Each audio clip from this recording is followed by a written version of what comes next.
My daughter's new boyfriend threw her out in freezing cold. No coat, no keys, just socks on a frozen porch. When I drove over and saw her shaking against the wall, something inside me went very quiet. I took her home. 3 days later, a man in uniform knocked on his door, and he dropped to his knees. Before continuing, subscribe to the channel and write in the comments what time it is in your region right now. My name is Ralph Campbell. I'm 63 years old, and I've lived in Nashville, Tennessee my entire adult life. Spent 34 years as a senior fire inspector for the city. Walked through hundreds of buildings, cited more violations than I can count. 2 years ago, I retired, and now I spend my mornings with coffee on the back porch and my evenings in the garage, shaping wood into something useful. Bookcases, side tables, a rocking chair last spring that turned out better than I expected. I'm not a man who talks much, never was. I live alone at 1847 Birchwood Drive, a modest two-bedroom with a workshop in the back. Quiet street, good neighbors who mind their business. Nashville's changed a lot since I moved here in my 20s, but my corner of it stayed the same. That suited me fine. My daughter Nicole is 31. She's sharp, thoughtful, has her mother's eyes and my stubborn streak. She works in digital marketing and was doing well for herself. Her own apartment, steady income, a good group of friends. We'd have dinner every other Sunday. She'd bring something she'd cooked. I'd pretend my pot roast was better than hers. We'd argue about it in a comfortable way. Those Sundays were the best part of my week, though I'd never have said that out loud. Then about 3 months before everything fell apart, Nicole mentioned a new guy, Cody. She said it almost casually, the way you mentioned the weather. She was smiling, but there was something careful in it, like she was watching for my reaction before deciding how much to say. I didn't press. I figured I'd meet him when she was ready. She wasn't ready for a while. I met Cody Wilkinson exactly once before that February night. A brief Sunday dinner, 6 or 7 weeks into their relationship. 34 years old, logistics manager at some mid-sized freight company. He had the kind of confidence that fills a room before it earns any right to. Pressed collar, firm handshake, a laugh that was always half a beat too loud. He called me sir twice at the start of dinner, and then dropped it entirely, like he'd decided I didn't require that kind of maintenance. He spent most of the meal talking about a truck fleet deal he'd closed, almost single-handedly, according to him. I noticed 2 things that evening. First, he interrupted Nicole twice, and each time smoothed it over so quickly she didn't seem to notice. Second, when I asked Nicole about a freelance project she'd mentioned the week before, she glanced at him before answering. Just a flicker. A half-second check. I'm a man who spent 3 decades looking for small things that indicate bigger problems. I noticed. I said nothing. But over the following weeks, Nicole called less. When she did call, she sounded fine. The right words in the right order. But there was a flatness underneath, like something had been turned down low. She canceled our Sunday dinner once, then again. We had plans, she'd say, and that we was doing a lot of work. She gave up her apartment and moved in with Cody at Ridgeline Apartments, a complex over on Nolensville Pike. I helped her carry boxes. Cody wasn't there that day, some work thing, she said. The apartment was clean and modern, and Nicole seemed happy, or close enough to it, that I talked myself out of worrying. I was good at that, talking myself out of worrying. I did it right up until the night my phone rang at 9:47. The call lasted 11 seconds. Nicole said my name, then nothing intelligible.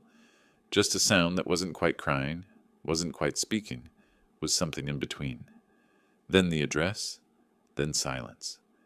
I was in my truck before I'd finished pulling on my jacket. It takes 12 minutes to get from Birchwood Drive to 3240 Nolensville Pike without traffic. I made it in 9. I pulled into the Ridgeline parking lot and scanned the entrance, and that's when I saw her. Nicole was standing on the covered front stoop of the building's lobby entrance, pressed against the wall like she was trying to disappear into the brick. She was wearing a thin gray sweater and socks, no shoes, no coat. Her arms were wrapped around herself so tightly her knuckles had gone pale, and even from across the parking lot I could see the shaking. The full body, can't stop it shaking that happens when cold gets into your bones. It was 10 degrees below freezing that night, the kind of cold that doesn't play around. She looked up when my headlights found her. She tried to smile. Her teeth were chattering too hard for it to hold. I keep a wool blanket in the back seat. It's been there for years. I used to bring it to Nicole's soccer games when she was 12, sitting on cold metal bleachers in November. I don't remember deciding to keep it there. It just never left. I pulled it out, walked to her, wrapped it around her shoulders without a word. She was shaking so hard the blanket rippled. "I'm fine," she said. Her voice came out in fragments. "You're not," I said. "Get in the truck." She got in. I turned the heat up all the way. I didn't ask questions. Not yet. I just drove.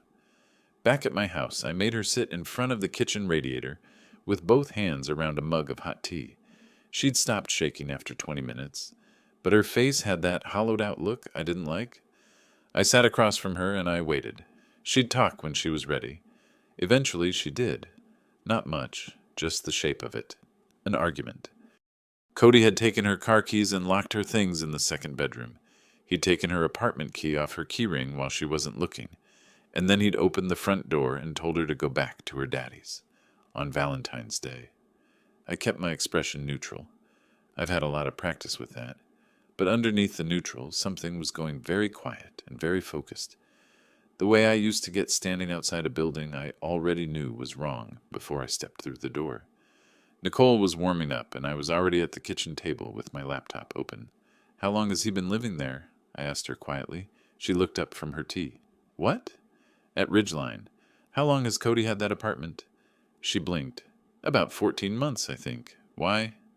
I didn't answer. I was already typing. I've always been methodical. It's not a choice, exactly. It's how my brain is built. In 34 years as a fire inspector, I developed a particular habit. Before I ever walked into a building, I'd look up its history. Permit records, prior inspections, violation notices, follow-up reports. Paper tells you things that a fresh coat of paint is designed to hide. I learned early that the most dangerous buildings aren't the ones that look obviously broken. They're the ones that look fine from the outside. Smooth lobby, clean hallways, cheerful leasing office with a little bowl of candy on the counter, and somewhere behind a locked utility door, a sprinkler system that hasn't been tested in 14 months. That habit never left me, even after retirement. While Nicole dozed on the couch, exhausted in the way that people get after sustained tension finally breaks, I sat at the kitchen table in the small light of my laptop screen and pulled up the Nashville Fire Department's public inspection database. It's not a glamorous tool. It looks like a website designed in 2003 and never updated. But it's accurate. It's public record, and it covers every multi-unit residential building in Davidson County. I typed in Ridgeline Apartments, 3240 Nolensville Pike. The record loaded. I read through it once. Then I read it again, more carefully. The most recent inspection was 11 months ago. The report had flagged 3 violations: a non-functional sprinkler system in Section B, a blocked secondary egress on the second floor, and expired fire extinguishers throughout the corridor of the east wing. Standard serious tier violations, the kind that trigger a mandatory reinspection within 90 days, with documented proof of remediation required before the file can close. The file had not closed. There was no follow-up report, no remediation documentation, no record of a second inspection. 11 months, 3 open violations, nothing. I sat back in my chair and looked at the ceiling for a moment. The kitchen was quiet. The heater clicked and hummed. From the living room, I could hear Nicole's breathing finally even out into sleep. I thought about a building I'd inspected years ago, a 6-story apartment complex on the east side of town. Looked perfectly maintained on the surface. The property manager walked me around himself, offered coffee, smiled the whole time. But the records showed 2 missed re-inspections, and when I found the blocked stairwell door on the 4th floor, I cited the entire building and issued a notice to vacate. The manager threatened to call my supervisor. I handed him my supervisor's direct line and wished him a good afternoon. That building was fixed inside 3 weeks. It's amazing what a $4,500 per violation fine does for a person's memory. I thought about the last Sunday dinner Nicole and I'd had together, maybe 4 months back, the final one before the Sundays stopped. She'd made roasted chicken and brought Cody, and I'd sat across from him at the walnut table I'd built myself from reclaimed boards. He spent the evening talking about a freight deal he'd closed almost single-handedly, according to him. His laugh was always half a beat too loud. Nicole smiled at the right moments, refilled glasses, said the right things. But watching her, I had the odd feeling of watching someone perform ease, the way a person looks when they're working hard at looking relaxed. He interrupted her 3 times. The third time, she closed her mouth around a half-finished sentence and turned her face slightly away. Something moved through her eyes. I didn't name right then. I named it now, at 2 in the morning. Resignation. The kind that comes from practice. When I walked him to his car afterward and had Nicole to myself for a moment, I asked how things were going. She said, "Good." One word, the kind designed to end a question. I left it there. A month later, the calls got shorter. 2 months later, the Sundays stopped entirely. She moved in with him. I carried her boxes up 2 flights alone. He was at work, and told myself it wasn't my place. That was the last decision I made that I still regret.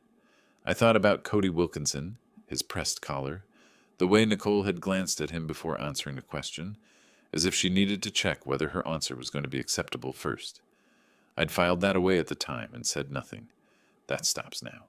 I found the Tennessee Fire Marshal's public complaint form online and filled it out in pencil. Slowly, carefully, the way I used to fill out violation reports. I'd ink it in the morning after Nicole talked. I needed to hear it from her first. Every item, every date, every incident. In 34 years of inspections, I learned that the paperwork is only as good as the facts behind it. Around midnight, she stirred on the couch, padded into the kitchen, poured a glass of water. She stood at the counter looking at nothing. I closed the laptop without hiding what was on it. "Dad?" she said. "What are you going to do?" "Not sure yet," I said, which was only partly true. She looked at me the way she used to when she was 9, long enough to decide I wasn't going to give her more than that, and went back to the couch. I waited until her breathing steadied. Then I slid the printed violation records into a manila envelope, sealed it, and set it on the corner of the table with my keys on top so I wouldn't leave without it in the morning. 3 violations, 11 months ignored, the complaint form penciled and ready. Cody Wilkinson had put my daughter out in 10 below zero air and gone back inside. He'd probably told himself that was the end of it, that she'd come back in a day or 2, say what she was supposed to say, and they'd carry on. He'd miscalculated the situation rather badly. He didn't know yet what kind of father she had. I turned off the kitchen light, sat in the dark for a minute, and thought about that building on the east side. How quickly it got fixed when the right paperwork reached the right desk. How certain systems, once set in motion, take care of themselves entirely. Then I went to bed. Nicole would wake up and start talking. I'd write down every word. Then I was going to go to work. She woke up at 7:15. I had coffee ready. We sat at the kitchen table for the better part of 2 hours. I had the legal pad in front of me, and I wrote while she talked, and she talked more than I expected. It came out in the order that things come out when someone has been holding them too long. Not chronologically, not logically, but in the order the pressure built up. The incident 3 weeks back when he'd blocked the doorway. The time he'd deleted a contact from her phone and denied doing it. The steady drip of small corrections. Her tone was wrong, her friends were a problem, her relationship with me was codependent, his word, delivered with the casual authority of a man who had once listened to half a podcast about psychology. I wrote it all down.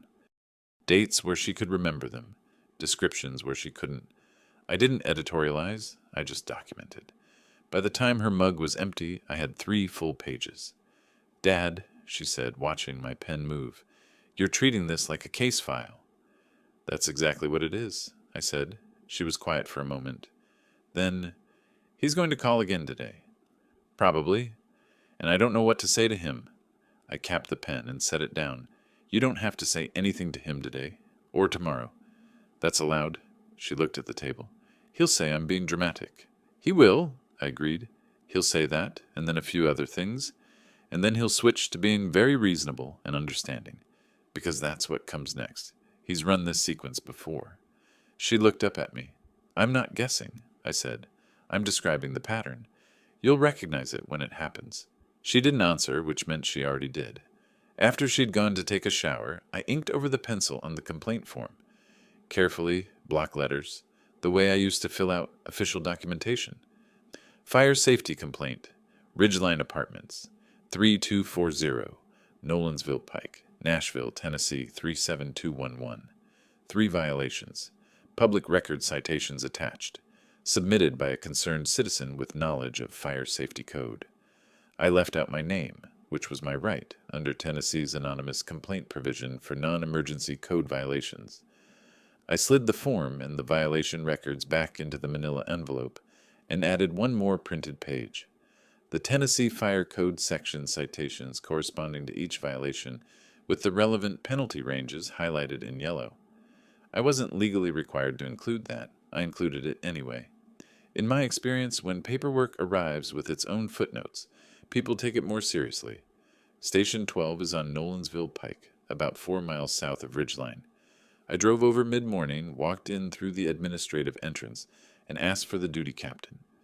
Captain Briggs was somewhere in his mid-40s, the compact, no-nonsense build of someone who'd spent 2 decades doing physical work.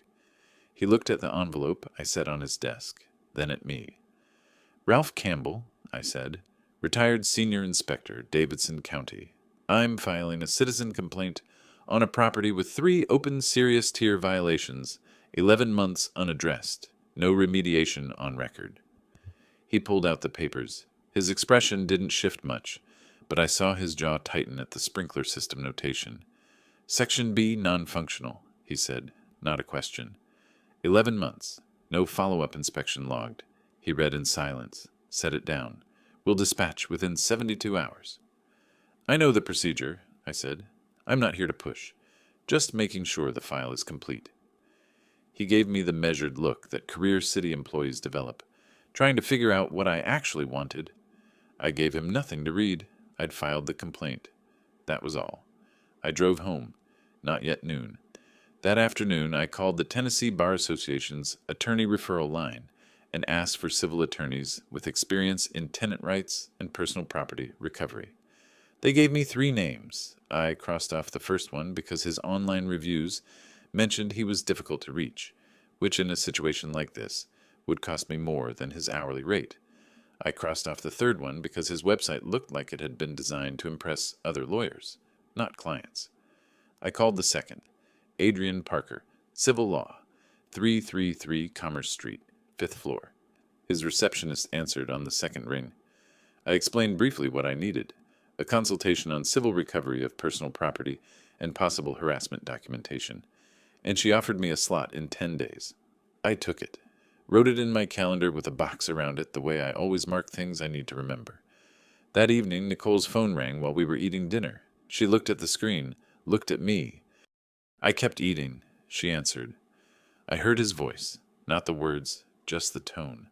Calm, measured, the reasonable version. She said, "Okay," twice, and "I hear you," once. When she hung up, she set the phone face down. "He says he overreacted," she said. "Stress at work. He wants to talk. He also said you've probably made this into something bigger than it is." I picked up my fork. "What do you think?" She was quiet long enough that the question answered itself. I thought, that's the pattern. The apology that blames the other person for noticing. But I didn't say that. I said, "You don't have to decide anything tonight." Later, after she'd gone to bed, I sat with the legal pad and thought about the voice on that call. Calm, measured. He was calling because something had shifted, and he couldn't locate the source. He didn't know about Station 12. He didn't know about the number in my calendar. He was running the charm sequence because it was the tool he reached for when pressure arrived, without a visible origin. He could feel something moving. He just couldn't find what it was. The next morning I was up at 6. Nicole was still asleep. I made coffee, sat at the kitchen table, and opened my laptop. I had a complaint filed at Station 12. I had an attorney consultation on the calendar. What I didn't have yet was a complete picture of what Nicole was entitled to recover. I needed the full shape of it before moving further, because half-built plans collapse at the points where you needed them most. I started with what I knew. Nicole had left 14 items inside Cody's apartment. Laptop, winter coat, wallet, tax documents, clothing, shoes, charger, earrings, with a collective replacement value I estimated at around $2,400. In Tennessee, when a cohabitant is effectively removed from a shared residence and denied access to retrieve their belongings, the other party's refusal constitutes unlawful detention of personal property. I'd read through the Tennessee Residential Landlord and Tenant Act 2 nights prior on Casetext, a public legal database. I wasn't practicing law. I was doing what I always did before walking into a building, reading the documentation so I'd know what I was looking at. Nicole came down at 7:30. She looked steadier than the day before.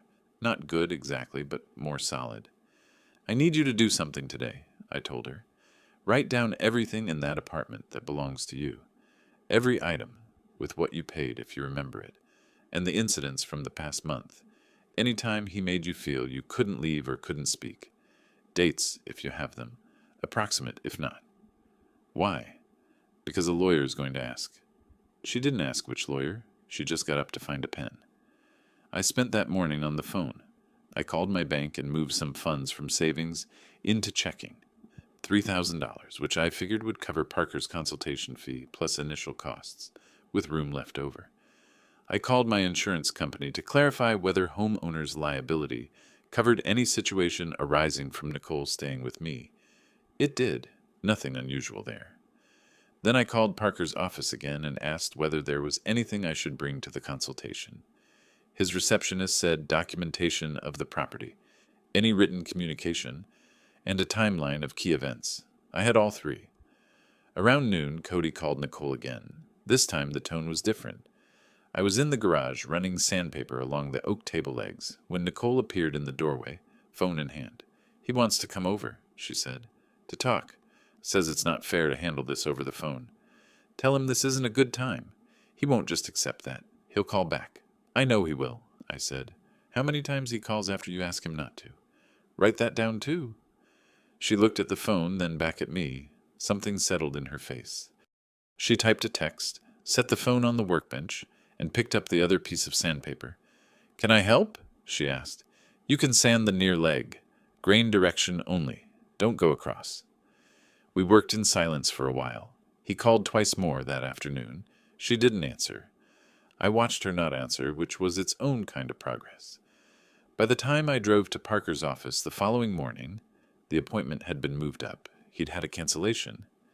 I had a manila folder with the 3-page incident documentation, the property list Nicole had put together, printed copies of 2 text exchanges she'd screenshotted, and the public violation records from Ridgeline, which I included not because they were relevant to Nicole's claim, but because they were part of the background I wanted Parker to understand. The office was on the 5th floor of a building on Commerce Street, Midtown Nashville. Clean waiting room, no sports car photos on the wall. His receptionist was efficient. Parker came out to meet me himself, shook my hand, looked at the folder I was carrying. Mr. Campbell, he said, come on back.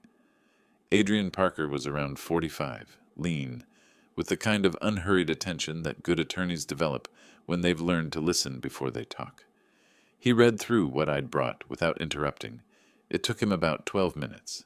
I watched his eyes move across the pages. When he finished, he set the folder down and looked at me.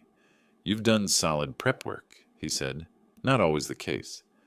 I've filled out a lot of documentation in my career, I said. Old habit. It shows. He tapped the folder.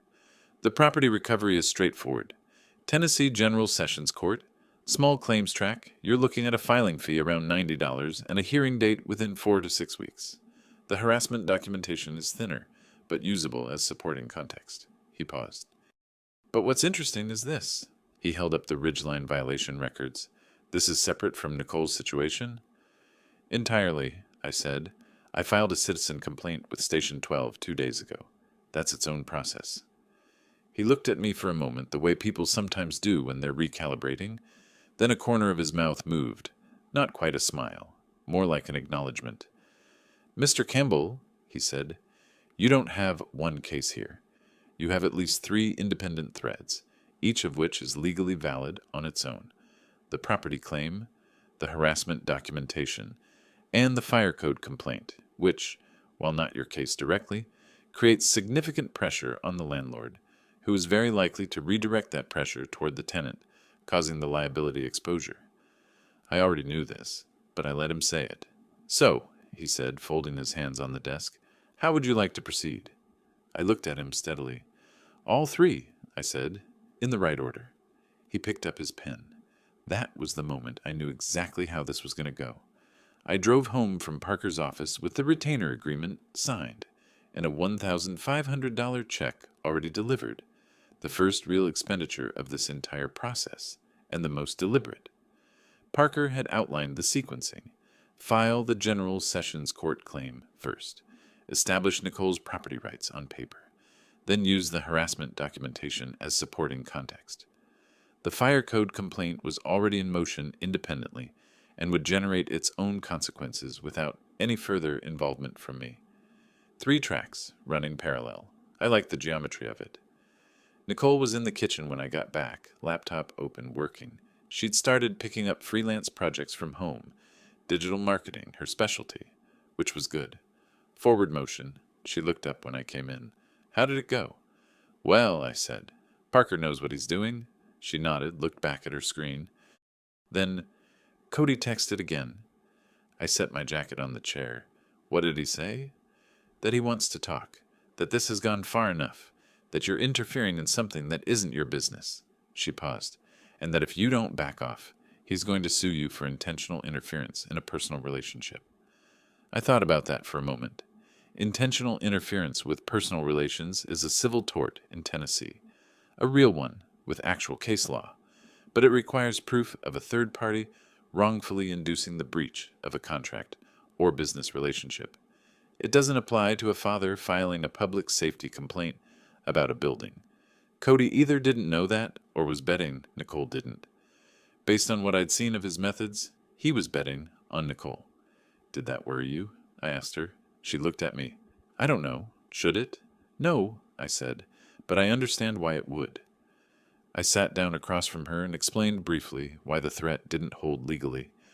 That a fire safety complaint filed with a public agency by a citizen with documented grounds wasn't actionable interference in anything. That Parker had, in fact, reviewed everything I'd submitted and had described it as procedurally clean. Nicole listened. She was good at listening when she wasn't in a state of managed anxiety about the person speaking. "He also called the rental office," she said when I finished.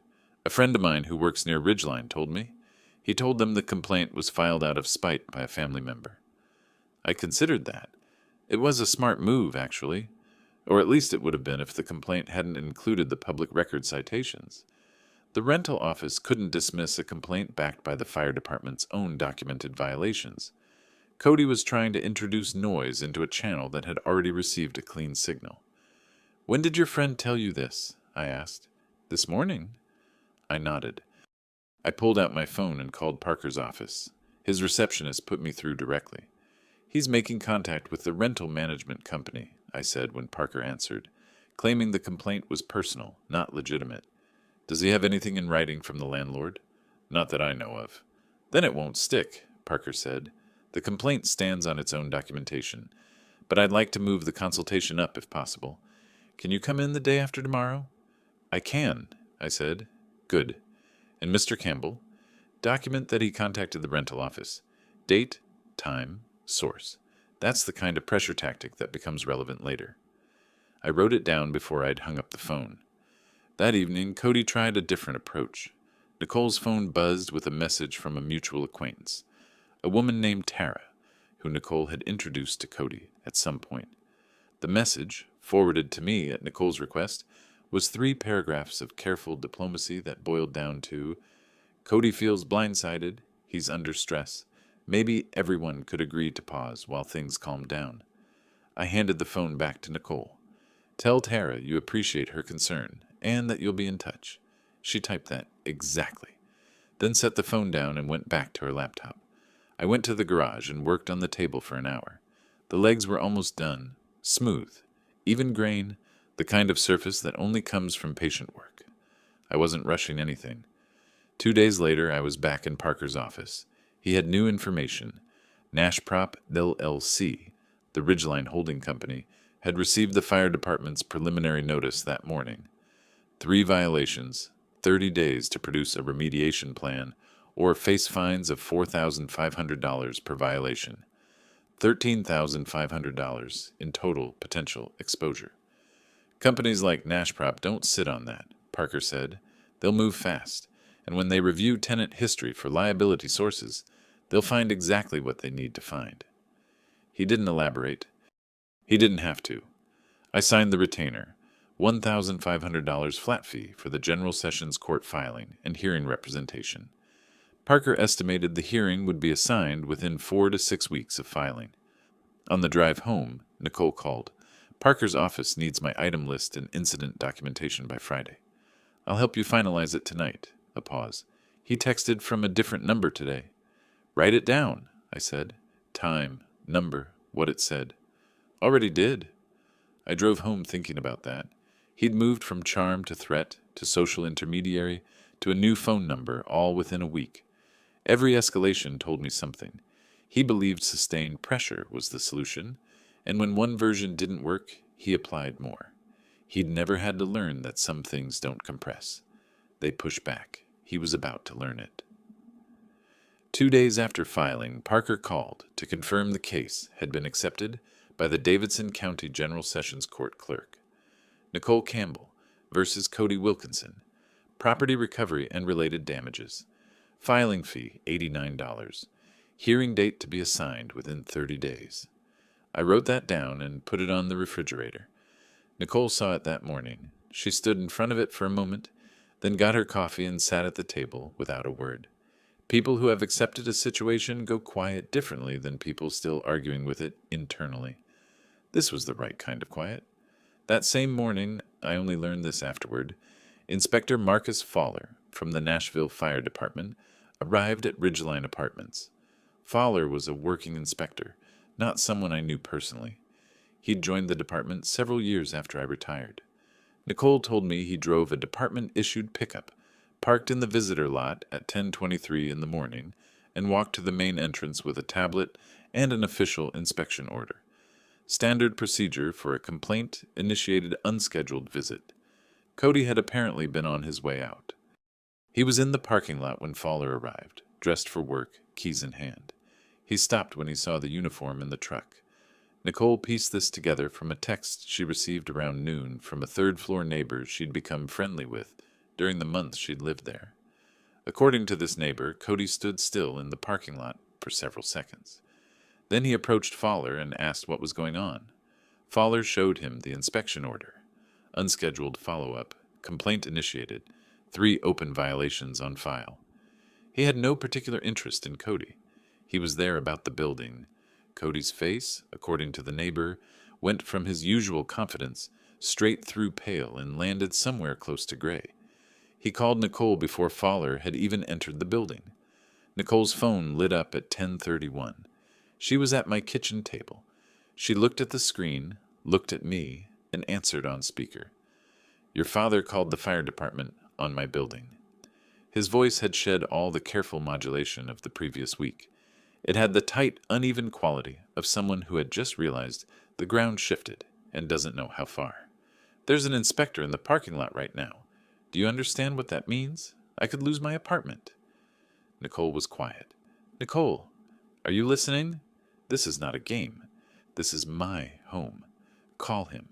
Call your father right now and tell him to withdraw whatever he filed. This has nothing to do with you and me. It has everything to do with you and me, she said. That seemed to stop him. A pause. 3-4 seconds. I watched Nicole's face while she waited. It was still, composed in a way I hadn't seen from her in months. When Cody spoke again, his voice had dropped. Some people get quieter when they get desperate. He was apparently one of them. Nicole, please, I'm asking you. I'll return everything, all your things. Today, I'll bring them over. Just call him off. The fire department isn't something my father calls off, she said. He filed a complaint. They investigated.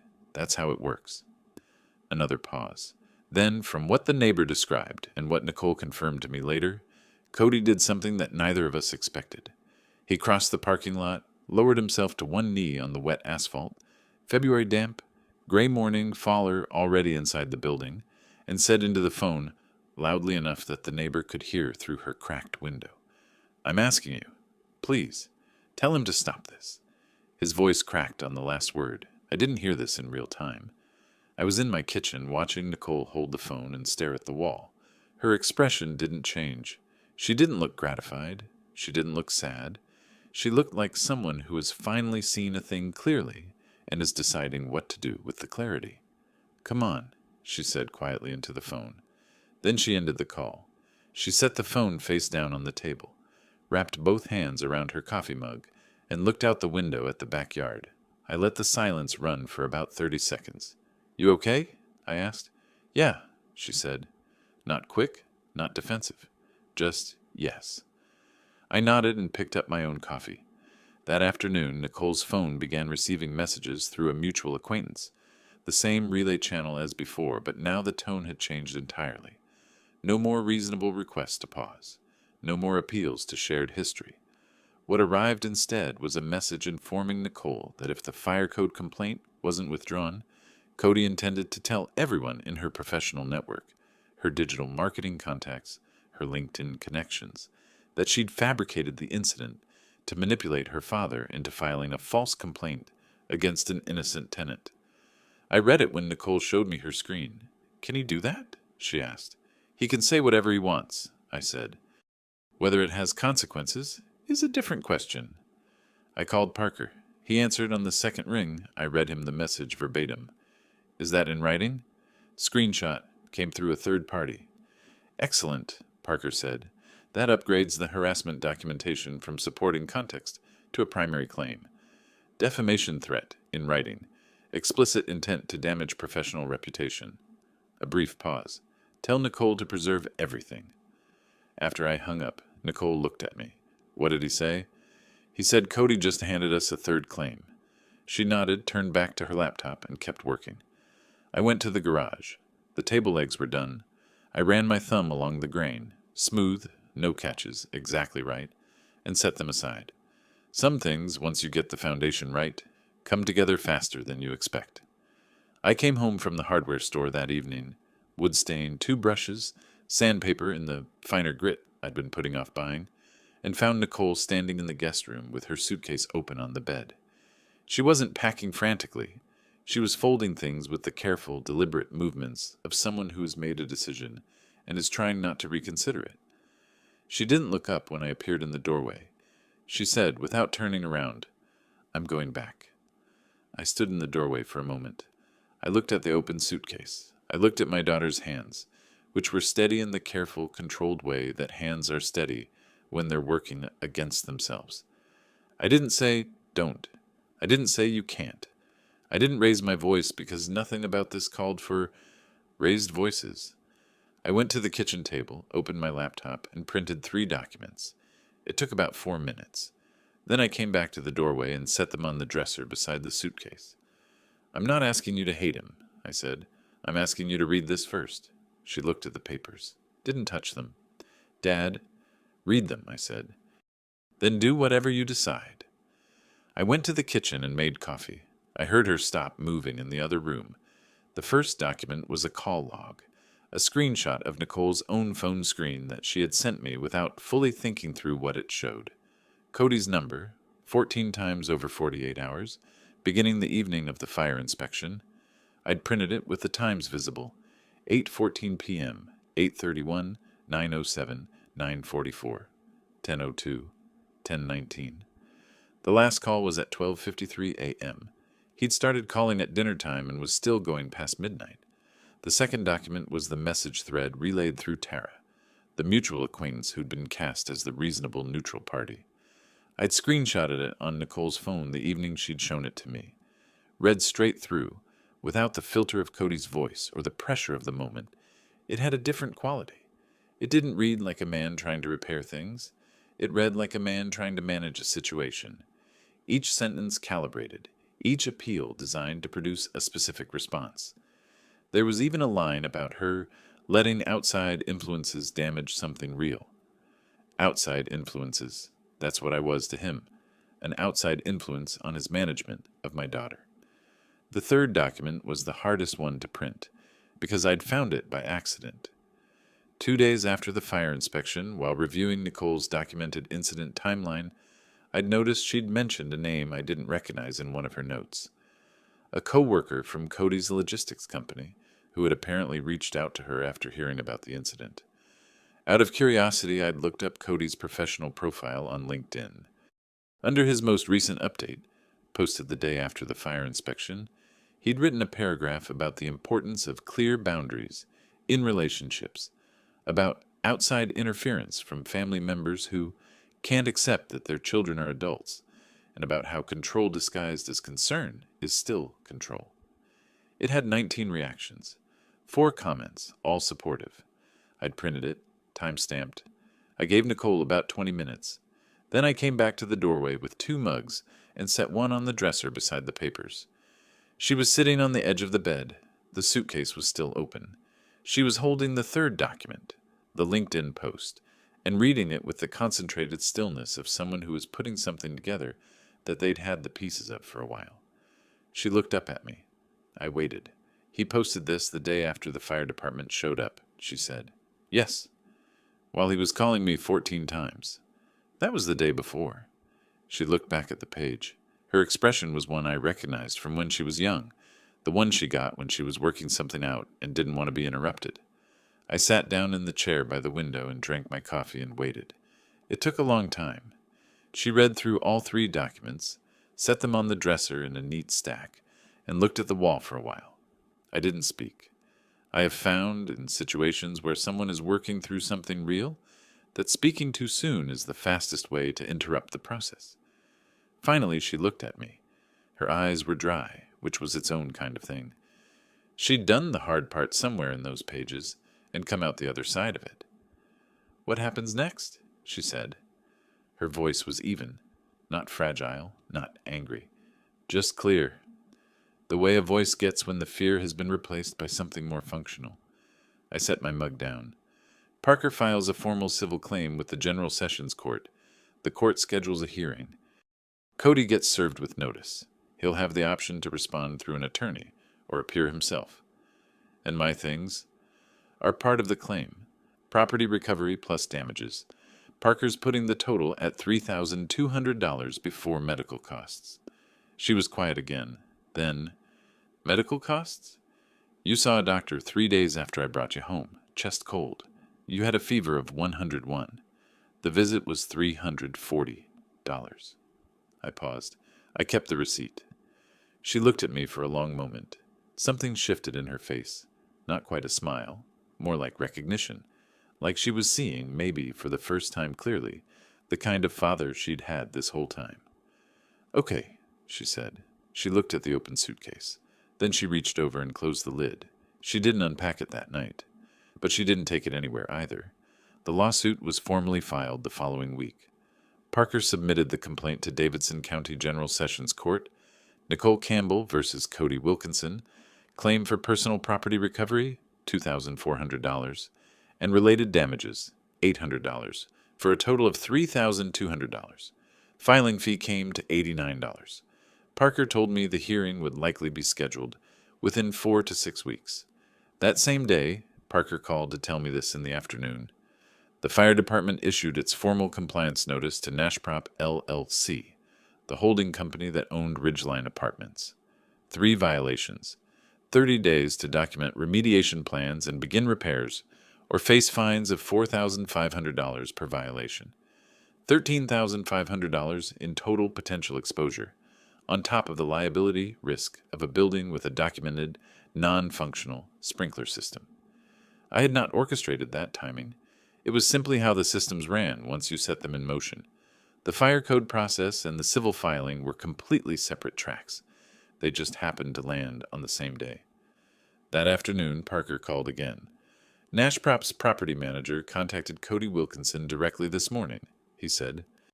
I got a call from their legal department an hour ago, wanting to understand the relationship between our filing and the fire code complaint. I explained that they were independent processes. Good, I said.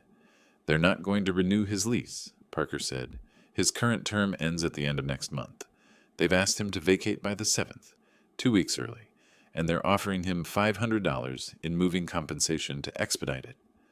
I absorbed that. Cody Wilkinson was going to lose his apartment, the apartment he'd stood at the door of on Valentine's Day and told my daughter to leave.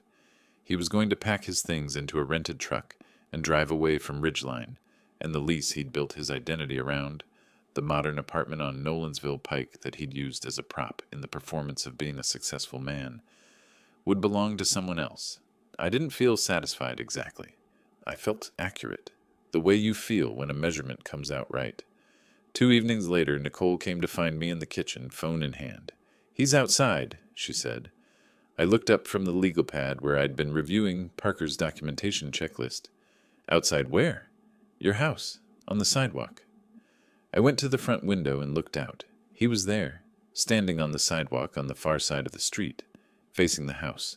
Not on the property, not approaching the door, just standing there in the February cold with his hands in his jacket pockets.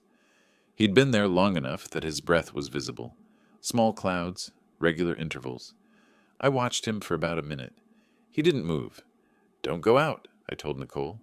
I wasn't going to. I went back to the kitchen and called Parker. Voicemail. I left a brief message. Cody Wilkinson had appeared outside 1847 Birchwood Drive and was standing on the public sidewalk. Date, time, approximate duration of observation. I'd confirm if it continued. When I checked the window again 20 minutes later, he was gone. I wrote it down anyway. Everything goes in the record. That's the rule. The next morning brought a different kind of contact. Nicole's professional inbox, her freelance marketing email, not her personal address, received a message from someone she didn't recognize. The message implied, without stating directly, that the sender knew something about the situation with Cody and thought her current clients might want to know her history of using legal tactics against former partners. No specific threat, no specific demand, no name, just a generic email address. Nicole forwarded it to me before she'd finished her first cup of coffee. I read it twice. Then I called Parker, and this time he answered. "Extortion adjacent," he said when I read it to him. "Not explicit enough for a criminal referral, but it's harassment in writing, unprompted to a professional account. Is there any way to identify the sender?" "Not from the address alone." "Forward it to me. We add it to the file." A pause. "Mr. Campbell, I want you to understand something. Every time Cody escalates, he is building Nicole's case, not weakening it. He has now threatened litigation through a third party, contacted the rental office to discredit a public safety complaint, posted defamatory content on a professional network, appeared outside your home, and sent a veiled threat to her professional inbox. Any one of these individually is marginal. Together they form a pattern of harassment that a judge will have no difficulty reading." "I understand," I said. "Does Nicole—" I looked across the kitchen where Nicole was sitting at the table with her laptop open working. She'd gotten up at 7. She'd made her own coffee.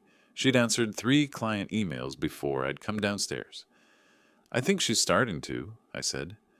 After I hung up, I went to the window and looked at the empty sidewalk for a moment.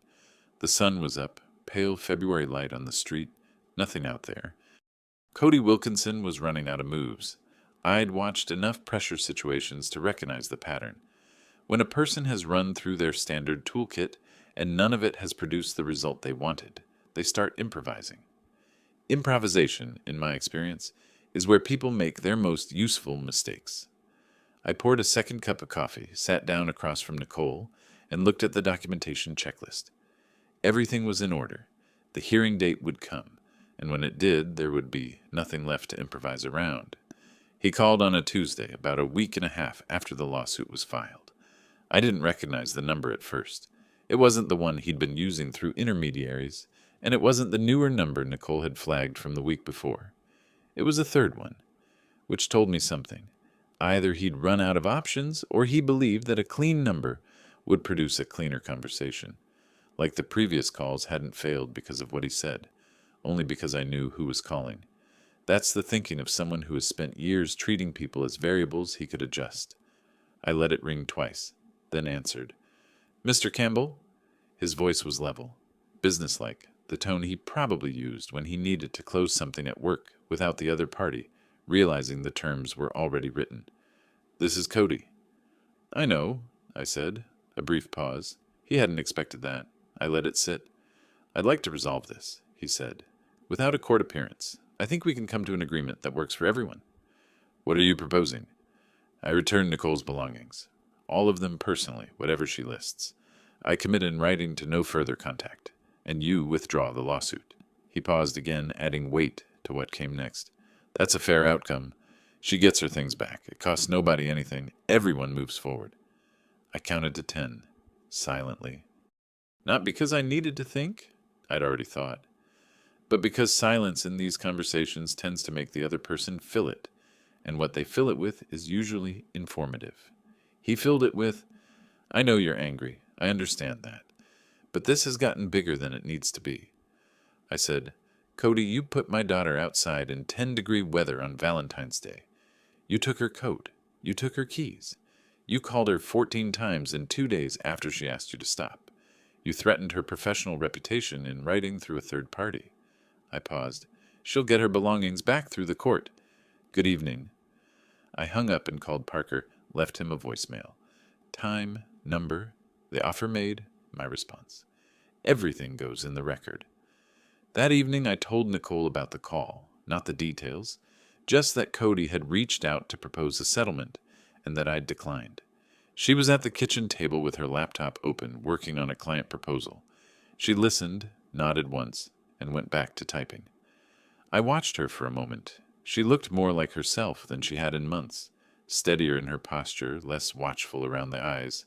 The version of Nicole that had been getting smaller since September was slowly taking up its proper space again. That was the part of this that no court judgment could have produced. She'd done it herself, one day at a time. At the kitchen table in the guest room, she'd turned into a workspace. I poured a glass of water and went to the garage. The following day, a woman came to my door. She was perhaps 58, with the carefully maintained appearance of someone who has spent decades managing impressions. She smiled when I opened the door, a warm practice smile, the kind that communicates reasonableness before a word is spoken. She introduced herself as Denise Wilkinson, Cody's mother. I opened the door wider and leaned against the frame. "Mrs. Wilkinson, I know this isn't easy," she said, "for anyone. I just thought, sometimes it helps to talk, parent to parent." She paused, looking past me into the house with the deliberate casualness of someone checking for Nicole's presence. "Cody is under a tremendous amount of stress. He made mistakes. He knows that. But this legal process?" Another pause. "It seems like it might be causing more harm than good. For Nicole, too. She's a smart girl. Surely she'd prefer to put this behind her." I let her finish. She had a prepared version and an improvised version, and I'd heard both. "Mrs. Wilkinson," I said, "your son knows what he did. He made a series of choices, and those choices have consequences that are working through the proper channels now. There's nothing to call off." She tried once more.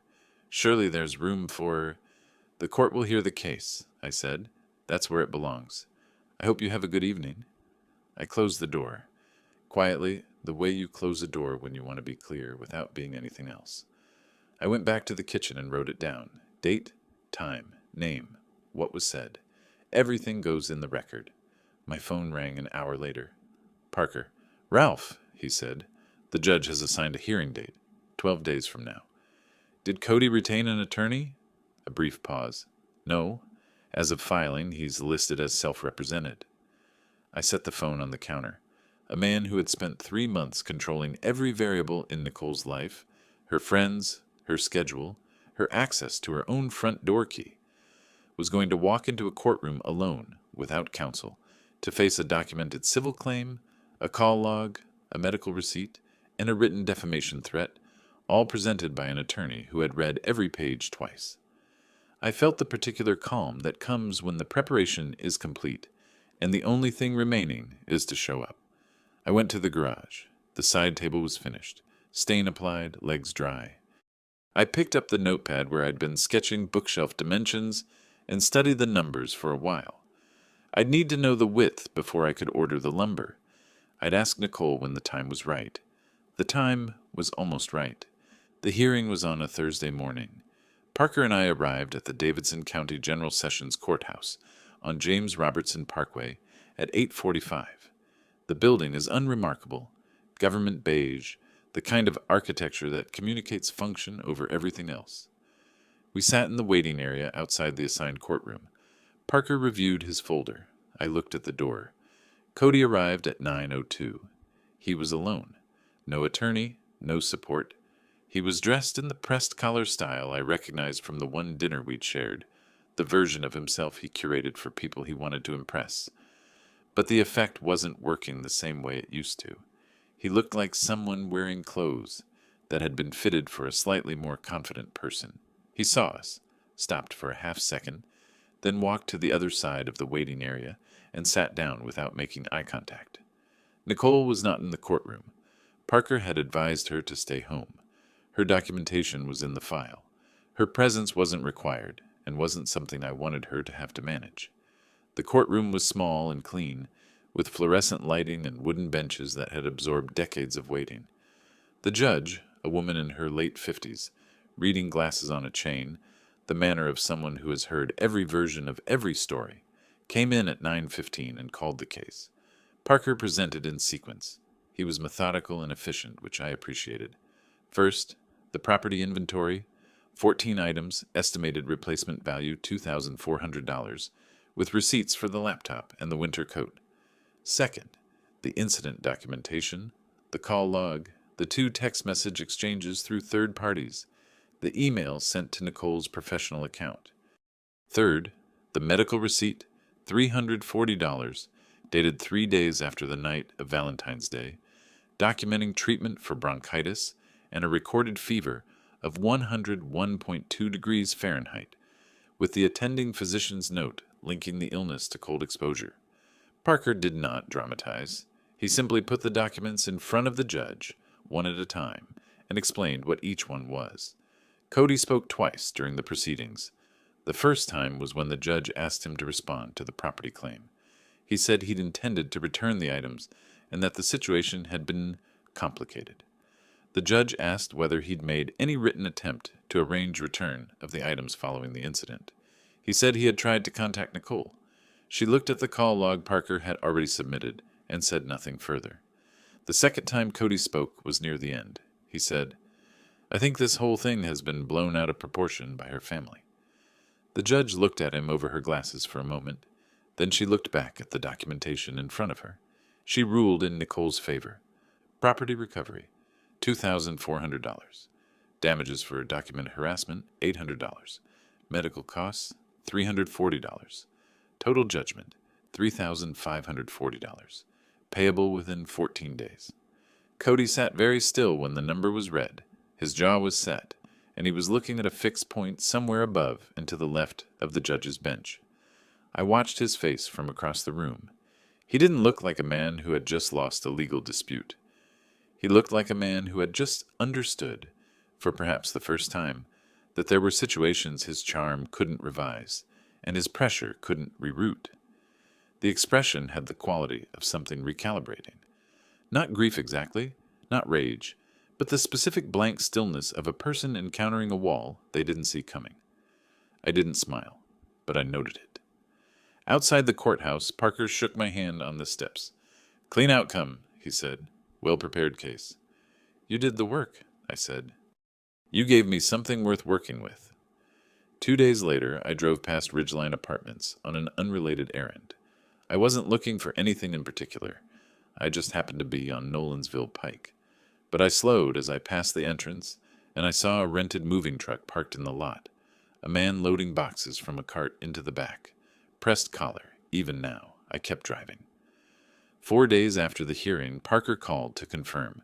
The $3,540 had been transferred to Nicole's account. Full amount, on time. That evening I went to the garage, turned on the workbench lamp, and started cutting the boards for the bookshelf. I had the dimensions written on the notepad. Nicole had told me that morning. 36 inches wide, standard shelf depth, 5 shelves. Oak, to match the side table I'd finished. I'd been in the garage for about 40 minutes when I heard the back door open. Nicole came in, sat down on the stool in the corner, and watched me work without saying anything for a while. The saw ran, wood shavings curled onto the floor. "Parker called me," she said. I heard. It's done. It is." She was quiet again. I ran the next board through the saw and set it with the others. "Dad," she said. I turned off the saw and looked at her. "Thank you," she said, not with a lot of weight on it, just clearly. I looked at the stack of cut boards. 36 inches wide, I said. 5 shelves. You want the top shelf higher than the others, or even spacing?" She looked at me for a moment, then smiled.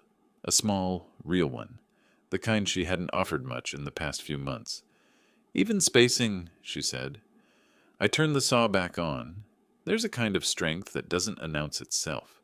It doesn't raise its voice. It doesn't make threats or demand apologies. It moves quietly, through paperwork and phone calls and early mornings at the kitchen table. And when it arrives somewhere, it has already done the work. That's the kind of person Ralph Campbell is. And if you've listened to this story from the beginning, you know by now that what Ralph did wasn't extraordinary in the way of movies or drama. He filed a form. He called a lawyer. He wrote things down. He waited. But within those ordinary actions was something that younger, louder people often miss: precision, the knowledge of exactly where to push, and exactly how hard, and exactly when. The lesson in this story isn't about revenge. It's about the weight of experience, the kind you accumulate over a career spent learning how systems actually work. Ralph didn't need connections or resources or luck. He needed to know what he already knew, and he used it with patience.